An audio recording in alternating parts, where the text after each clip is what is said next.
Vamos agora, meus queridos, dar início ao estudo bíblico de hoje. Nós chegamos ao 13º estudo. O tema é Vencendo a Batalha Espiritual. E o tema de hoje está entre aspas, não é por acaso. É porque essa frase não é minha. Essa frase é da Bíblia. Estou apenas citando a Escritura, porque em repetidos textos bíblicos, Deus nos faz este alerta: não consulte os mortos. A prática de buscar contato com os espíritos é uma prática amplamente verificada ao redor do planeta. Encontramos diferentes religiões, diferentes culturas, algumas grandes expressões da religiosidade, outras versões muito reduzidas de povos no meio da floresta ou em ilhas no meio do oceano, onde a busca do contato com os mortos, com os ancestrais, com os falecidos é enfatizada. Isso acontece aqui mesmo no Brasil. O Brasil é considerado o maior país católico do mundo, mas ele também é considerado o maior país espírita do mundo. E é interessante nós entendermos que a prática de buscar, de alguma forma, contato com os mortos não é nova. Ela já existia nos tempos da Bíblia, mas lá na Bíblia ela já era condenada por Deus. O Senhor diz em sua palavra: não consulte os mortos. E há 3 razões para a gente não buscar qualquer espécie de contato com o espírito, com a alma daquele que faleceu. Pelo menos 3 razões. E eu espero que a gente saia daqui hoje com isso muito claro, muito tranquilo na nossa alma, no nosso coração. A primeira razão pela qual nós não devemos consultar os mortos é porque Deus condena essa prática. É questão de simples obediência. Amados, não se trata de uma questão sobre a qual Deus nada falou, então é matéria de debate ou de decisão de cada um, porque a Escritura não se pronuncia a esse respeito. Não se trata disso. Pelo contrário, a Bíblia Sagrada é muito explícita. Existem vários textos na Escritura proibindo a busca pelos mortos. Então, quem insiste nesse caminho está desobedecendo à palavra de Deus e se colocando em grande perigo. A palavra-chave aqui é a palavra obediência, ou a palavra desobediência. Por que não devemos buscar contato com os mortos? Porque Deus diz para a gente não buscar. Então, se a gente fizer isso, a gente vai estar desobedecendo abertamente uma ordem de Deus e lidando com as consequências dessa desobediência. Em um dos seus livros, Kurt Koch diz que a psicografia é uma prática presente nos círculos espíritas com o fim de receber mensagens dos espíritos dos mortos em desobediência ao que diz a palavra de Deus. Eu chamo a sua atenção para esse termo, desobediência.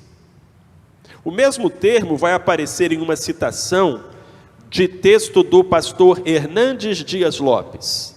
Ele fala: o homem, quando começa a pôr o pé na estrada da desobediência e a se envolver com a feitiçaria, perde o bom senso, deixa para trás a capacidade de raciocinar de forma clara e é enganado pelo espírito das trevas. Mais uma vez, aparece o termo desobediência. Qualquer pai, qualquer mãe, sabe que a desobediência acaba mal. Aliás, meus queridos, qual foi o pecado de Adão e Eva lá no paraíso? Desobediência. Então, sempre que nós quebramos a palavra de Deus, que nós vamos contra a orientação de Deus, o nome disso é desobediência. E a desobediência é pecado e traz consequências terríveis. Vamos ver o que a Bíblia diz? Então, se você tem anotado os versinhos, eu sei, por exemplo, que a irmã Ruth anota os versinhos. Então, o primeiro da noite é Levítico 19, 31. Eu sempre evito repetir os versos. Então, os versos bíblicos que eu vou passar aqui hoje não são os únicos, mas outros eu já usei ou vou usar. Sempre procuro não repetir os versos. Então, este é um que nós não usamos ainda. Levítico 19, 31. Ali nós encontramos na lei de Moisés esta determinação: não vos volteis para os que consultam os mortos, nem para os feiticeiros, não os busqueis, para não ficardes contaminados por eles. Eu sou o Senhor vosso Deus. O que me chama a atenção neste verso é a palavra contaminados. O que é isso, irmãos? Contaminar, ser contaminado. Eu acredito que nós trazemos uma imagem clara a respeito porque passamos pela pandemia. E na pandemia se usava muito essa palavra, contaminação, contaminar, ser contaminado. Numa contaminação, alguma coisa que está em mim, eu acabo passando para você, não é assim? Eu não lavei a mão, ou eu espirrei, de alguma forma, aquilo que estava em mim passou para você. E a gente viveu isso de maneira muito intensa na época da pandemia, porque havia o coronavírus e o contágio se dava através do contato. Então a gente tinha que ficar em casa, ou a gente tinha que usar máscara, lavar as mãos com álcool. Os irmãos se lembram bem disso, está fresco na nossa memória. Esta é a essência da contaminação. Contaminação acontece quando algo que está em mim pega em você.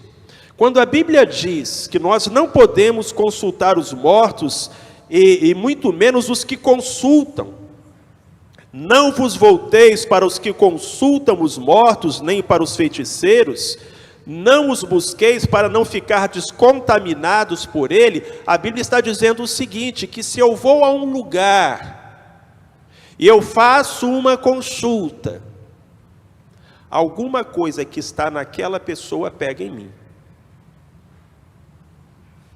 E eu saio dali levando algo. É isso que contaminação significa. Então a gente começa a ter uma noção do perigo.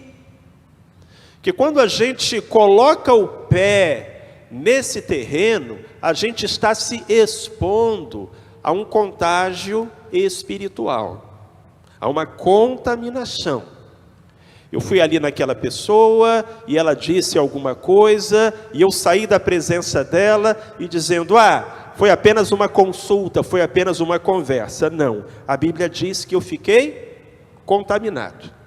Alguma coisa que tinha naquela pessoa saiu dali junto comigo, quando eu saí. E este é um perigo ao qual nenhum de nós deveria se expor. Ainda em Levítico, uma página adiante, Levítico 20, versículo 6. Quanto àquele que se voltar para os que consultam os mortos e para os feiticeiros, prostituindo-se após eles, porei o meu rosto contra aquele homem e o extirparei do meio do seu povo. Levítico 26. Percebam que Deus está falando daquele que consulta os mortos, mas também está falando daquele que se volta para os que consultam os mortos. Ambos estão em atitude de desobediência à orientação do Senhor. Deu tempo de anotar? Amém? O próximo verso está pertinho. Levítico 20, 27. O homem ou mulher que consultar os mortos, ou for feiticeiro, certamente será morto. Serão apedrejados, e o seu sangue será sobre eles. No Velho Testamento, a lei da nação e os princípios espirituais estavam, de certa forma, sobrepostos. Mas, pela gravidade ou pela seriedade da pena deste ato, dá para a gente ver o quanto Deus o considera perigoso e prejudicial. No Velho Testamento, a pena máxima era aplicada àqueles que consultavam os mortos ou fossem feiticeiros.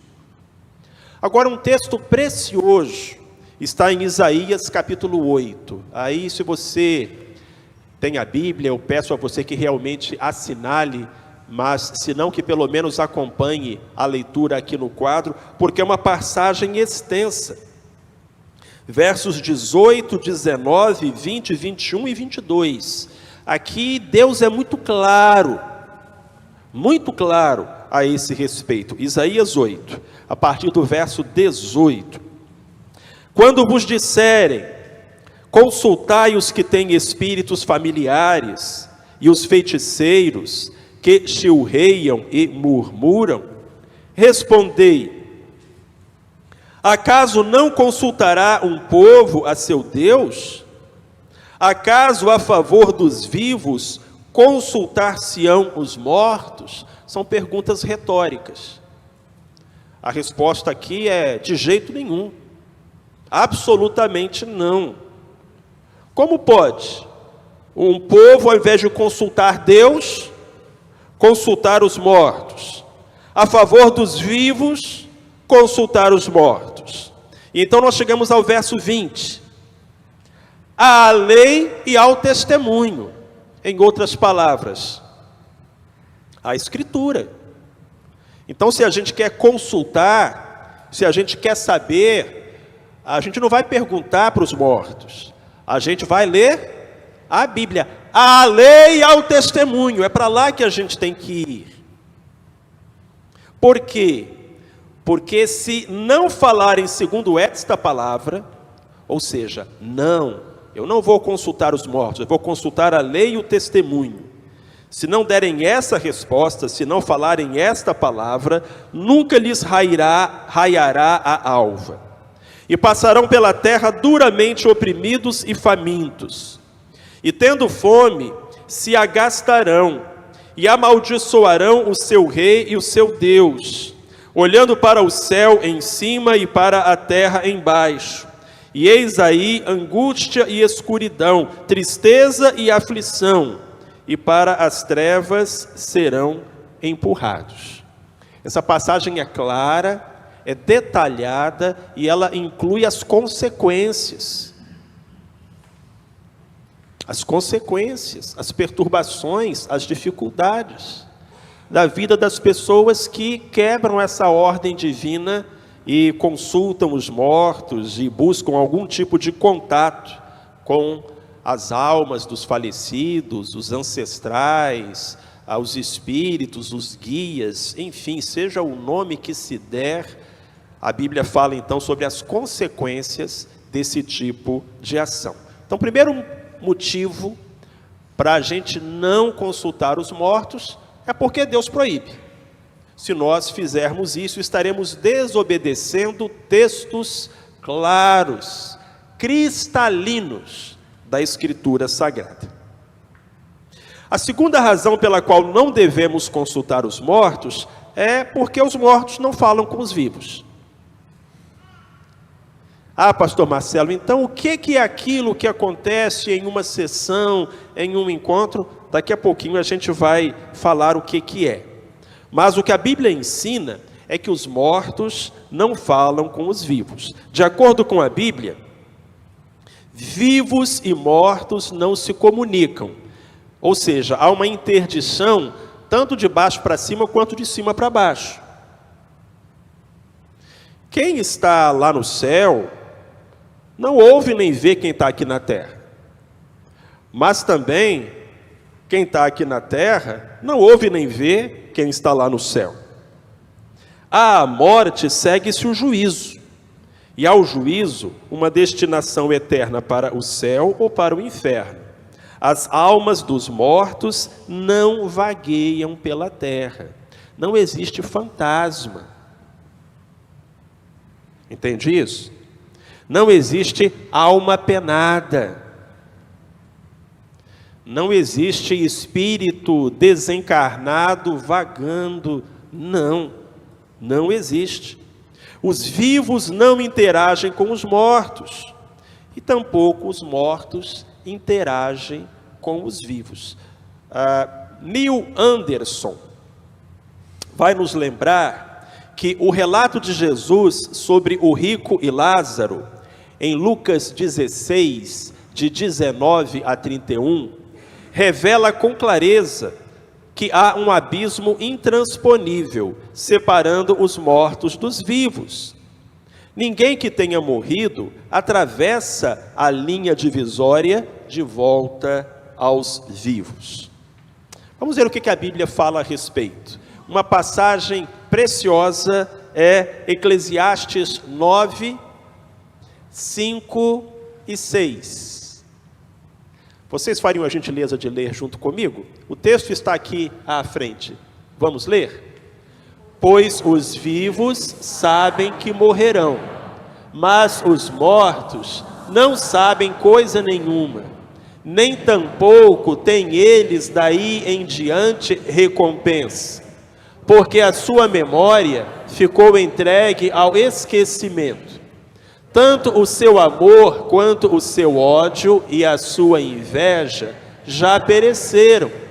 Nem têm eles daí em diante parte para sempre em coisa alguma do que se faz debaixo do sol. A expressão chave para a compreensão deste texto é a expressão debaixo do sol. O que o texto bíblico está nos ensinando não é que os mortos não sabem de nada. O que o texto está nos dizendo é que os mortos não sabem de nada do que acontece debaixo do sol, ou seja, aqui, na face do planeta, entre os vivos. É claro que aqueles que estão lá no céu, contemplando a face de Jesus, sabem das coisas que acontecem lá no céu. Por outro lado, aqueles que estão no inferno, penando por causa da sua rebeldia e aversão, sabem das coisas que estão acontecendo lá no inferno, mas nem uns nem outros sabem do que está acontecendo aqui. Nós vivos sabemos que morreremos, mas os mortos, os que já morreram, no que diz respeito aqui embaixo, não sabem de coisa nenhuma, nem tampouco têm daí em diante recompensa. Sua memória ficou entregue ao esquecimento. Tanto o seu amor quanto o seu ódio, a sua inveja já pereceram. Nem tem eles daí em diante parte para sempre em coisa alguma do que se faz debaixo do sol. Amados, essa é a verdade. Eu sei que às vezes algumas pessoas gostariam de pensar diferente. Minha mãezinha está lá no céu olhando por mim. Não é? Quer dizer, às vezes conforta o coração, né? Não, a minha mãezinha está lá no céu olhando por mim. Deixa eu falar uma coisa para você. Tá não. Sabe por quê? O trabalho dela com você cessou. Ela cumpriu a missão dela. Agora ela está na glória. Não se preocupa mais com as coisas desta terra. A Bíblia diz que lá no céu Deus enxuga dos nossos olhos toda lágrima. Não tem lamento, nem tristeza, nem dor, nem a lembrança dessas coisas. Então a sua mãezinha não está lá olhando por você, ela está olhando a face de Jesus, amém? E desfrutando da bênção, da glória. Mas às vezes a gente quer pensar diferente porque é confortável. E aí o inimigo se aproveita deste conforto ao qual tantos se apegam. Essa passagem de Eclesiastes é muito clara. Vamos à parábola do rico e de Lázaro, Lucas 16, versos 27 a 31, um texto também precioso. Parábola contada por Jesus, Lucas 16.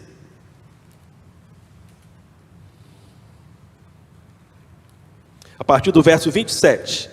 Disse então o rico, que estava lá no inferno, né? Rogo-te, pois, pai Abraão, que mandes o Lázaro à casa do meu pai, porque tenho 5 irmãos, para que lhes dê testemunho, a fim de que não venham eles também para esse lugar de tormento. O rico estava lá no inferno e pensando, se os meus irmãos continuarem vivendo do jeito que eu vivi, eles vão vir parar no mesmo lugar que eu vim parar. Manda o Lázaro lá na terra, para falar para eles mudarem de vida. Disse-lhe Abraão, tem Moisés e os profetas, ouçam-nos. O que é isso, gente, Moisés e os profetas? É a Escritura. Então o pai Abraão disse, olha, não precisa o Lázaro ir lá na terra falar para eles o que eles têm que fazer. Está na Bíblia. É só ler e seguir. Tem Moisés e os profetas, ouçam-nos. Respondeu o rico, não, pai Abraão, mas se alguém dentre os mortos for ter com eles, hão de se arrepender. Abraão, porém, lhe disse, se não ouvem a Moisés e aos profetas, tampouco acreditarão, ainda que ressuscite alguém dentre os mortos. Então, se Deus vai falar com você, Deus vai falar através da palavra dele. Deus não vai pegar alguém que está lá no céu e mandar ele aqui na terra para falar para você. Ah, pastor, meu pai morreu e eu tive um sonho lindo com meu pai. Glória a Deus. E às vezes esse sonho traz assim um conforto, mas é sonho. O sonho é produção da nossa mente, do nosso subconsciente e às vezes também de Deus falando conosco através de sonhos. Mas não é Deus mandando ninguém de lá para conversar com você ou revelar nada com você. Percebe que isso está muito claro aqui no texto, que Deus não faz isso? O rico até pediu para o pai Abraão, mas a resposta foi negativa. Agora, para a gente terminar esse ponto, Hebreus 9, 27.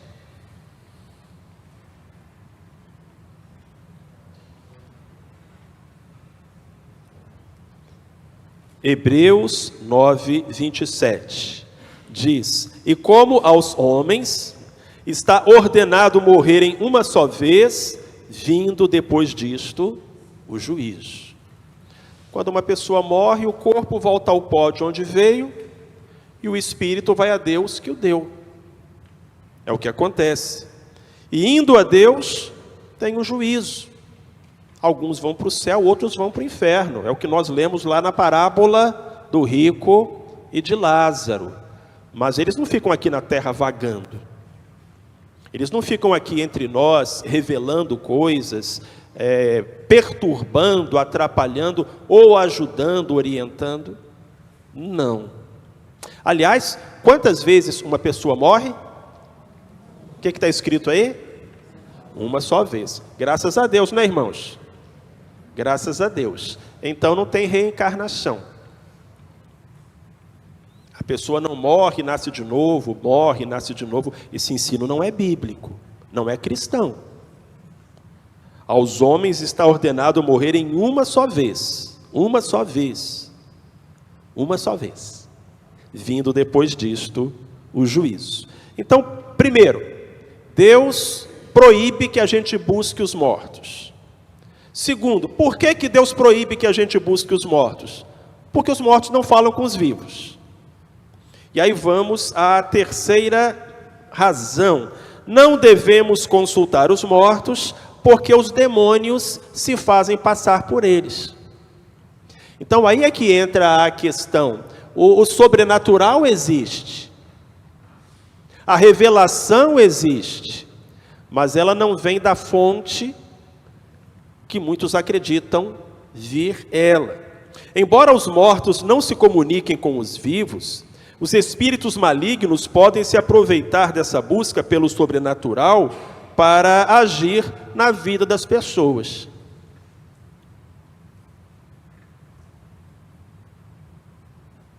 A primeira vez que eu encontrei uma pessoa possessa, era uma senhora que visitava a nossa igreja, e ela estava sozinha aquele dia lá no templo, e estava meio esquisita, e era uma pessoa nova, estava frequentando a igreja há pouco tempo, eu não conhecia muito sobre ela, e então ela estava meio perdida lá no templo, lá no prédio da igreja, e eu perguntei: ô dona fulana, tudo bem com a senhora?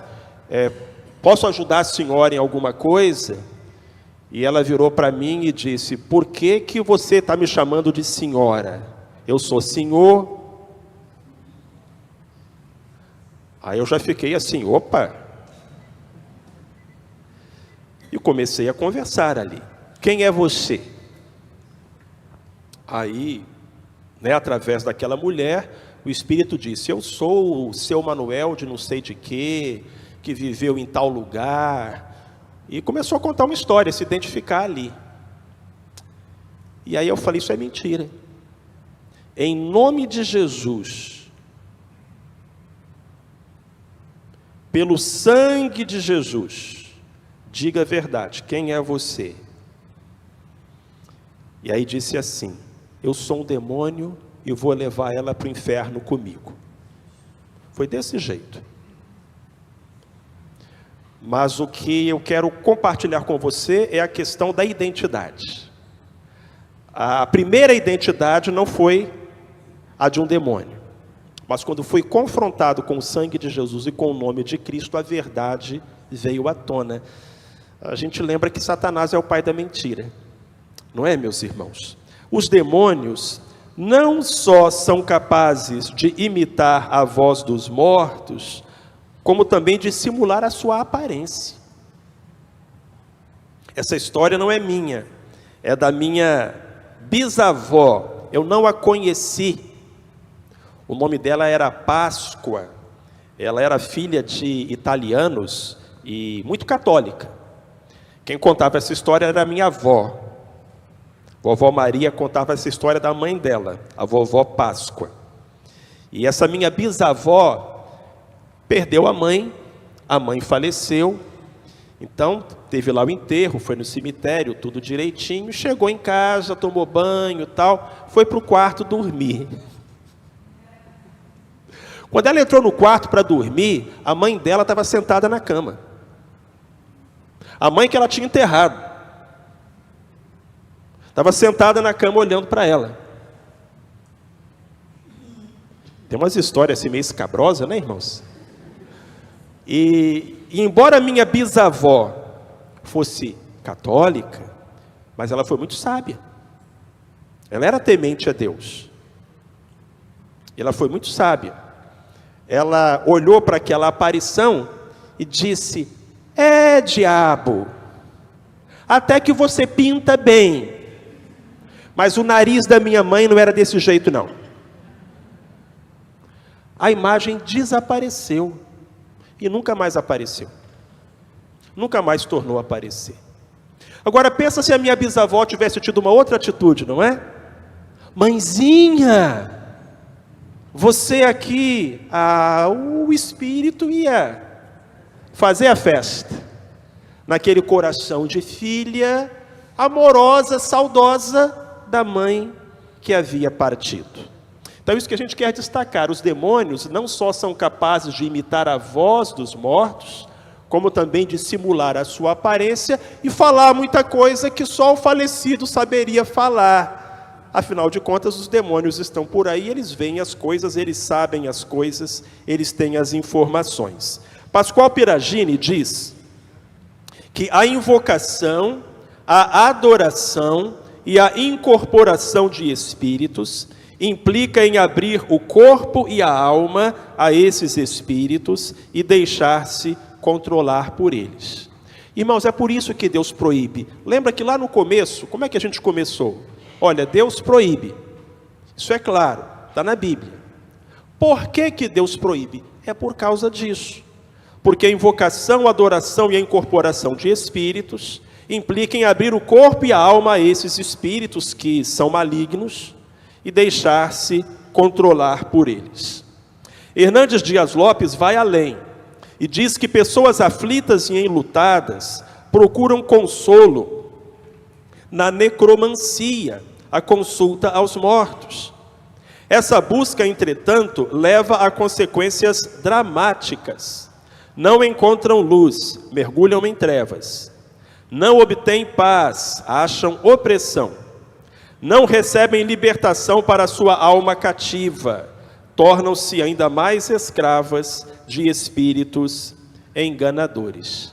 A intenção, muitas vezes, é boa, mas as consequências são terríveis.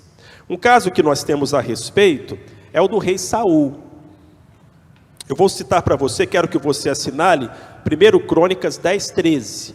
Está comentando um acontecimento que é descrito em 1 Samuel 28. Eu não vou ler. Mas em 1 Samuel 28 nós vamos encontrar o rei Saul desesperado, buscando um contato com o Samuel que já tinha morrido. Ele vai até uma necromante e ele pede que essa necromante lhe traga Samuel, porque ele tem que consultar Samuel.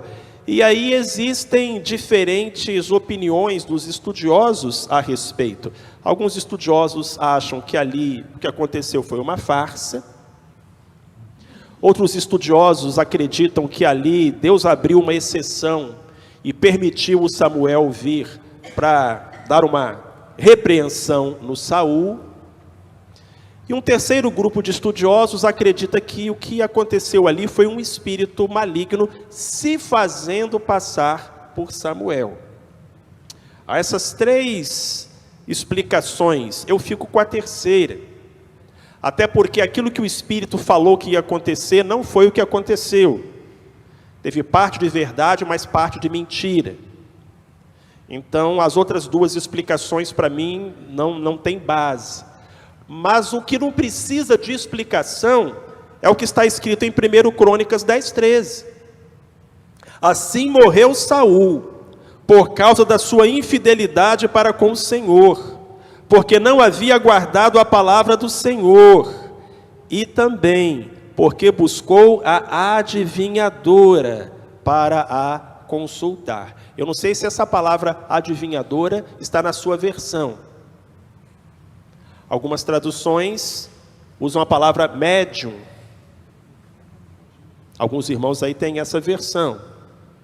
Outras a palavra necromante, e são sinônimos. Então, o que não é objeto de discussão é que aquilo que Saul fez não apenas foi errado, mas custou a ele a vida. Ele morreu por causa disso. Queridos, Jeremias capítulo 10, verso 2, diz assim: assim diz o Senhor, não aprendais o caminho das nações. Na Bíblia, essa expressão, o caminho das nações, tem a ver com a idolatria, com o contato com os mortos, com a feitiçaria. Era o que as nações faziam, mas é o que o povo de Deus não pode fazer. Assim diz o Senhor, não aprendais o caminho das nações. Esta palavra, ela é muito séria. E nós a trazemos esta noite à igreja e àqueles que acompanham pela internet, com este espírito de seriedade e de urgência. Porque muitos, com a melhor das intenções, têm posto os seus pés em um caminho que não é aprovado por Deus. E se em algum momento isso aconteceu na sua vida, o que você faz? Quarta-feira que vem, a gente vai falar sobre isso, tá bom? Assunto da próxima quarta-feira, pactos e rituais. O que são, por que são maus e como quebrá-los. A gente vai falar sobre isso na próxima semana, contando com a presença de todos aqui. Amém?